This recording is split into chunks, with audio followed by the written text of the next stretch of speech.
people of St. Martin, both here and abroad, I hereby address you as Prime Minister of St. Martin and Chair of the EOC, and today, April 19th, 2020. Today, the government of St. Martin published a new national decree extending the exception of April 18th, 2020, number 2020/0316 for the entire territory of St. Martin. That is the national decree extending the exception of the state of emergency. The number is 2020/0316, and it counts for the entire territory of St. Martin as of today, April 19, 2020. After assessing the COVID-19 developments and containment measures during the 2-week lockdown period, it was established that although the majority of the population had complied with the regulations set by government, the COVID-19 virus still exists in the territory of St. Martin, and we all still have the responsibility of mitigating the spread.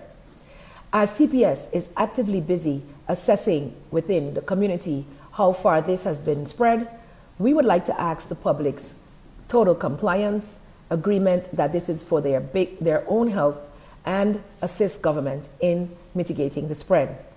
As such, the new national decree will be for a period of 3 weeks, starting today, April 19th, with a possible extension if necessary.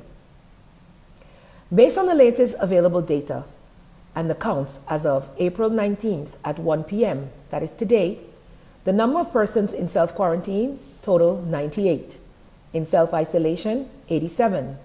Hospitalized is pending. We will be updated later today by St. Martin Medical Center. However, I can give you the amount of persons tested as of today as 225, with 67 positive and 138 negative. 19 tests remain pending, as one inconclusive test. I sadly inform you that a resident of St. Martin, which had been registered with the Friend side and had traveled to Guadeloupe for further treatment, has in the past few days passed away. That brings our number of residents deceased to 10. We do extend our condolences to each and every person who are dealing with the loss of a loved one, but of course, especially all those dealing with a loss as a result of the COVID-19 pandemic. We hope to be able to contain these numbers as well, and so therefore I ask that all persons with symptoms register as soon as possible with your general practitioner, your family doctor, or with CPS at 914. The only way for us to be able to help you is for us to catch it within the first 5 days of the symptoms. Please notify CPS as soon as possible. Call your local doctor so that we can help you to help yourself. Total recovered still stands at 12, and we will continue to assess those persons who are coming to the end of their isolation period. The restriction of a person's freedom of movement remains one of the most effective methods of containing further COVID-19 infections, taking into account the fact that infected persons may be asymptomatic but may infect others, and the limited amount of test kits that are available. Even though I've been apprised by both labs that test kits are coming in and we are not necessarily short at the moment, but cannot test as we would like to, and also because persons are not actually coming forward that are symptomatic, we are actually really encouraging the public of St. Martin to comply with CPS and the community outreach program to assist us in getting our real numbers. In accordance with this new national decree, which I have also released, includes an addendum which tells which essential business and shopping schedules will be taking place as of today. The bijlage, the addendum, allows for essential services to be open to the public 3 days per week on Mondays, Wednesdays, and Fridays from 8 a.m. to 6 p.m. The lockdown is still in full effect, and therefore persons who are making use of this service must be that they are really in need of these services. These businesses include supermarkets, grocery stores, bakeries, pharmacies, pharmaceutical suppliers, laboratories, banks, gas stations, including wholesalers, distributors, and retailers of cooking gas. The first hour of shopping, as per usual, starting from 8 to 9 a.m. is reserved for the elderly, disabled, and pregnant women. The public is only allowed to make use of the mentioned services in the designated zones in which they live. We have determined that there will be 2 zones which the police will be checking into. This is Zone A, which is east of the Cold Bay Hill, meaning Phillipsburg, Cahill, St. Peter's, South Reward, and everything all the way to Oyster Pond. So that is from Cahill to Oyster Pond. Zone B represents the west of the island, which is from the Cold Bay Hill, Cold Bay, Simpson Bay, Key Bay, Kupakoy, Lowlands, and Pelican Key as well. So everything extending to our borders to the front side, going from the Cold Bay Hill, is then Zone B. Aside from the reference hours of 8 to 6, deliveries are allowed on the days mentioned above, as well as for the remaining days of the week, excluding Sundays. Sundays will remain a total lockdown day as well. All businesses are to remain closed with the exception of the following essential and emergency services: hotels, guest houses, yachting agents and marinas, which still have guests to tend to, security companies, agriculture, including farmers, fisheries, including fishermen, media outlets, garbage collection and sewage services, and infrastructure management, that includes roadside cleaning, which will be determined by the minister on a schedule, funeral services, essential public utility services, postal services of St. Martin, emergency and paramedic services, freight services, shipping and cargo companies, as well as government-owned entities. So I mentioned that these will remain closed, but will be open for the public for the regulars for emergency services. I mentioned the laboratories in this, but of course, all persons who require medical appointments and need to use the lab are allowed to use the lab. Not on specific days, but during the days of the week, all the days of the week. The following services must remain closed to the public. However, they must remain available in case of emergencies. These are medical practitioners, doctors, doctors' offices, etc., dental clinics, notaries, lawyers, insurance, veterinary clinics, hardware stores for delivery only, electronic stores also for delivery only. And I have also given a call to the owners of Penny's department store, and I would like to include other stores that sell baby products. Several pregnant mothers have sent messages that they are unable to prepare for the coming birth of their children. And so these companies that sell baby products are also, of course, allowed to arrange for delivery. So they will be putting their numbers out, and if it is then necessary for you to purchase for your newborn baby or other essential materials needed for a baby, that this can be done via online ordering, via WhatsApp ordering, and deliveries will be secured. The following companies must remain closed to the public but may provide emergency services to essential and emergency services. Those are restaurants, caterers, commercial laundry services, maintenance and repair services, gas stations, suppliers of cooking gas, and water deliveries. So here you will also notice that some additions have been made based on complaints from the public to ensure that no one, for instance, runs out of water, and that persons with emergency necessary repairs for their cars are able to get this done. The essential staff of businesses mentioned in the addendum must be in possession of a valid disaster pass or a waiver signed by the owner of the business. Let me reiterate. The waiver, if you do not have a disaster pass, so that means if you're an essential business like supermarkets, etc., that should be signed by the owner of the business. You no longer have to send requests via the online app to anyone in government. We are expecting now that persons understand the seriousness of staying at home, and thereby only businesses mentioned as essential services or for emergency repairs, etc., will be able to sign off on these waivers. Persons who are already in possession of an existing waiver for essential services mentioned herein and signed by either myself as Prime Minister, the Minister of Public Health, Labor and Social Affairs, and the Minister of Justice or the Chief of Police, which was used during the last shutdown, these will be automatically renewed. This is in order to facilitate that no new waivers need to be requested for persons who are essential, and also to, even though the waivers do not state the correct LB that is being executed at this moment, by adding it in this addendum, they remain valid. Persons required or needing to use the public roads for medical emergencies and or medical appointments should have proof of the appointments. And it is the assumption that if it's a medical emergency that they need to go to the hospital, that will be clear to anyone carrying out controls. Persons who live in Saint-Martin and work in St. Martin or have urgent medical appointments are required to fill in the travel waiver, which has been updated online, which was the Form C, the Certificate of Exception, which must be signed by the employer and the Prime Minister or the Chief of Police.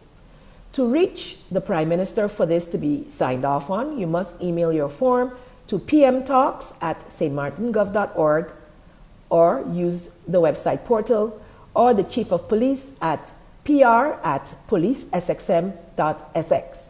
This also counts for deliveries.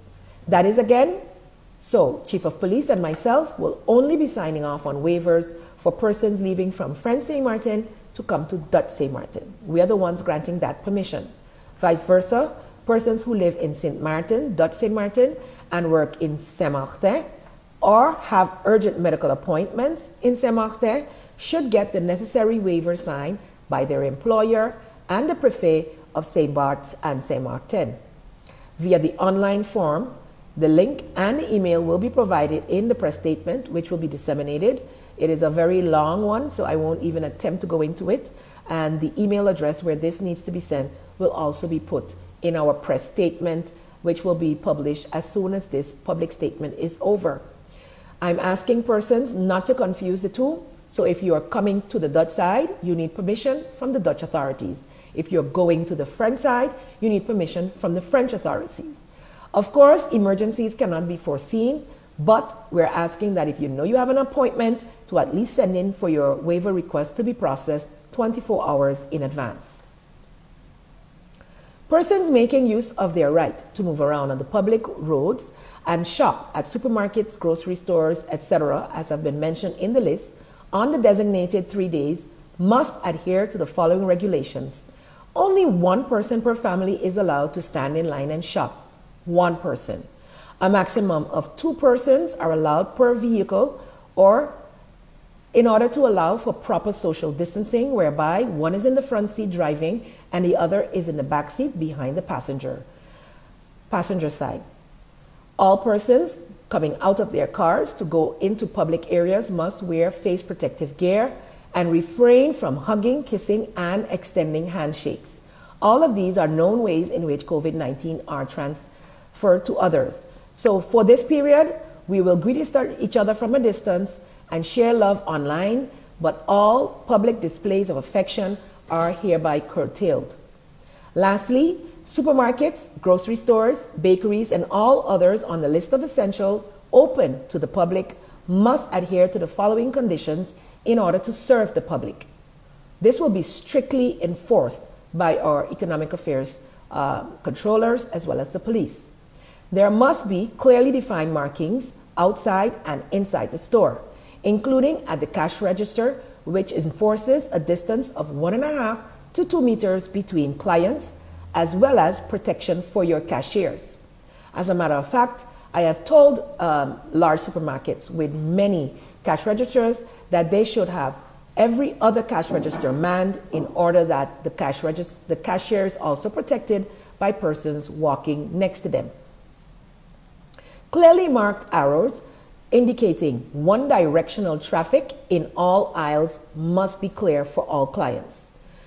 The supermarkets, etc., must ensure proper social distancing by monitoring and enforcing the maximum amounts of persons for each business, and must put that clearly defined outside so that their security personnel and community helpers can ensure that those protocols are upheld. Each supermarket has a different size, so remembering our grouping rules in terms of not more than 20 in one place, that needs to be properly thought out within the supermarket, and a system needs to be devised so that there is no crowding, not at the entrance, not at the exit, and nowhere within the aisles or the larger areas within the supermarket, if it is large. If the supermarket is too small, maybe then you will have to give in your order and wait for the supermarket to prepare it and you can pick it up. I would also like to, at this moment, encourage each and every person not only to shop within your zone, but to shop within your district. This way, the movement will be limited, and if there is any spread, it will be contained within a smaller portion of the society. This is for your and our protection. St. Martin, we have to protect each other. And by our own individual behavior, this is how we will curtail the spread of COVID-19 and get out of this lockdown stage faster than we had anticipated. All businesses are to ensure that their members of staff do not have any flu-like symptoms whatsoever, any fever, cough, or sneezing not associated with let's say, an allergy condition. And in fact, you have an allergy, just to be on the safe side, and it's acting up, please stay at home. And employers must make sure that that is checked on a daily basis and throughout the day. All employees must also wear protective face gear on the job. The employers must provide sanitation spray and or hand sanitizers for customers entering the establishment. I'm also very happy to see that some have provided wash bins, whereby you must wash your hands before and after you are finished using the establishment or entering the establishment. Ensure proper crowd control and social distancing on the outside and the inside of the store, and encourage the continuation of efficient grocery delivery systems to ensure that the majority of persons will stay at home as much as possible. I was able to note that the delivery system is going a lot better now that the stores were open for 2 days. So I expect that with 3 days in a week, stores being open and with deliveries being possible every day, that we will be able to stay at home, those of us who can, and have online services to be able to pay for our groceries, that we will do so and only allow those persons with cash and those within their neighborhoods to go to the grocery and supermarkets and minimize movement. That is the main reason for the minimization of movement in order to stop the spread of COVID-19. I also have some labor information from the Ministry of Public Health and Labor, Social Development and Labor, There is a survey that government wants to know all about how COVID-19 is affecting the labor and business community. So this Labor Impact Assessment Survey is now available on the government website, Coronavirus, and look under Forms. You can also email laborimpact@stmartingov.org to request a copy of the form, which you can then email back to the Ministry of Public Health, Social Development, and Labor. The Labor Department is working diligently to also assess who have needs specific to business, community, and labor, and will be able to advise you as a business or as an employee what you have to do during this time. As you know, our Minister of Finance is working to get our stimulus plan in place, and more information will be divulged to the public about this as of tomorrow, April 20th. In conclusion, I ask that you keep yourself informed by following our government information's radio station 1079, visiting www.stmartingov.org/coronavirus, or visiting our Facebook page, Government of St. Martin, for official information, statements, and news updates. The written form of this broadcast will be sent out, as well as small information bullets and ads, so that everyone will be able to get the information directly from government information services. People of St. Martin, I want you to remember who you are, who we are as a people. We have proven time and time again how blessed we are, and I think that will be the perfect marketing tool to use for the future. But we are using it every day. Because of our fear, because some of us have expressed fear, we have diminished our faith. And so I will continue to say in every address and in every opportunity I get to address you, that we have faith which will beat fear any day of the week. We have faith that we will get out of this stronger than ever before because we are resilient. We are St. Martin. And when we are done, we will be an example for the rest of the Caribbean and the world to know how to deal with a real tragedy and how to get stronger as a result. Together we can do this, each and every one of us. These regulations are not in place to test your faith or to push you to your limits. It is in a matter of simple speaking to protect your life and to get our livelihood safe so that we can continue and get back to proper economic development so that we can all thrive. Right now, we are in survival mode, but our Council of Ministers, together with the ministries, are working on the recovery plan for St. Martin as soon as we can get COVID-19 under control. Help us to help you. Adhere to the measures put forth by government, and you will see compliance will take us a long, long way. I must commend you. Each and every one of you have been doing an excellent job thus far, and every day I see it going better and better. I would like to also take this moment to extend my condolences on behalf of government and the Council of Ministers to the family and friends, loved ones, persons who have been mentored by the Honorable Louis Duzanzon, who passed a few days ago. We were already at half-mast because of the deaths due to COVID, but also take note that this half-mast is also to honor the memory of Mr. Louis Duzanzon, who has been a stalwart of information, an encyclopedia, a Bible for St. Martin, and whose definitely we will be missing. I'm hoping that all who he has mentored will carry on in his name so that what he has taught will not be lost. As I said before, we are faithful, we are strong, we are resilient, and we too shall overcome this. Be blessed, St. Martin.